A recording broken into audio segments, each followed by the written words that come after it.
একটা প্লাস্টিক কন্টেনারে করে পেট্রোল নিয়ে যাচ্ছিলেন, তো ওটার উপর ভিত্তি করে একটা কমপ্লেন হয়েছিল। ওই কমপ্লেনের পরিপ্রেক্ষিতে আজকে ইনকোয়ারিতে আসা।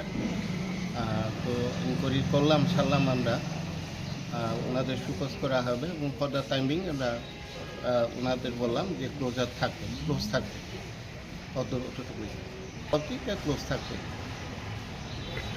বলতে পারছি না, রিজলভ হলে পরেই আমরা খুলে দেবো, এটাই আমাদের আপাতত সিদ্ধান্ত। অথরিটি